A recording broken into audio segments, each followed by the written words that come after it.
Hello everyone, welcome to Story Time. Today our story is called Hide and Seek Fog, and the author who wrote the words in the story, his name is Alvin Tresselt, and the person who drew the pictures, the illustrator, his name is Roger Duvison. And I hope that you will all be able to identify with the characters in the book because they have to stay at home because of the weather and we have to stay at home because of the coronavirus. So I think that you will all be able to identify with the characters, and I hope you enjoy today's story. Let's read.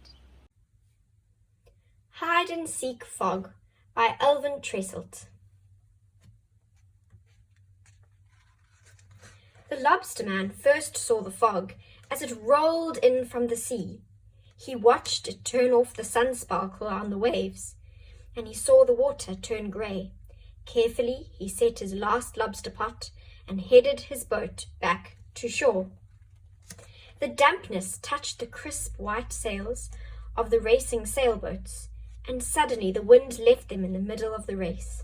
The sailboats had to creep home, around the islands and across the bay, ahead of the rolling fog. The long straight lines of seagulls and terns flew back to their roosts on the craggy rocks. They knew the fog was coming too. Now the water of the bay was grey like the sky, and the end of the beach was gone. Now the afternoon sun turned to a pale daytime moon, then vanished into the bank of the fog. On the beach the sand was suddenly cold and sticky. The mothers and fathers gathered up blankets and picnic baskets. They called, "Kathy, John, come out of the water. We're going now." The children ran in and out one more time, blue-lipped and shivering. They scurried about looking for their lost pails and shovels. They scooped up one more pretty shell and a grey seagull feather. Then everyone trudged across the chilly sand and cold rocks, back to cars and cottages. The lobster man delivered his lobsters to the fishing wharf. He hurried home through winding streets, just as the fog began to hide the town. The sailboats bobbled like corks on the dull grey water of the cove. Their sails were wrapped for the night, and the sailors rowed through the misty fog back to land. But indoors in the seaside cottages, the children toasted marshmallows over a driftwood fire, while the fog tiptoed past the windows and across the porch, and the fog stayed 3 days.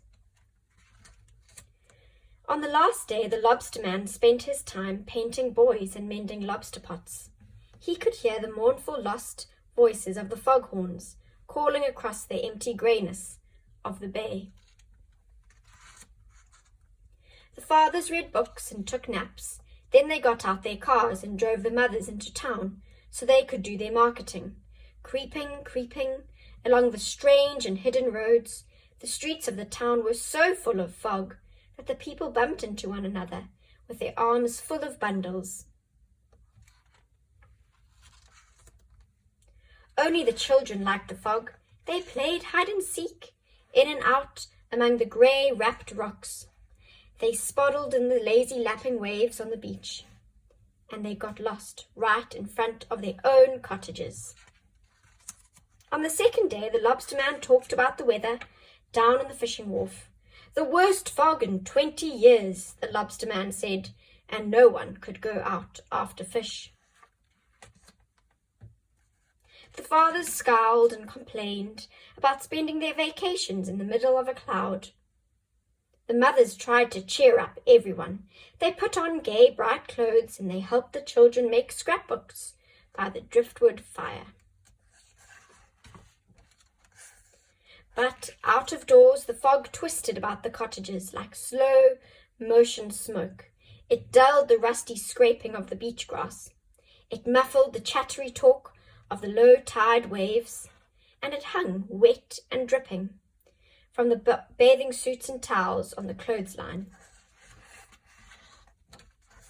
Then on the third day, there was suddenly a warm glow in the foggy air, and before everyone's eyes, the damp cotton wool thinned out. The western sun slanted through under the fog, changing the islands in the bay to gold. A breeze sprang up out of no place and gently, gently rolled back the fog, back to the wide and empty ocean. Once more the water sparkled beyond the islands, across the wide bay, to the edge of the world. The lobster man went down to check his boat and make sure that everything was all ready for the morning.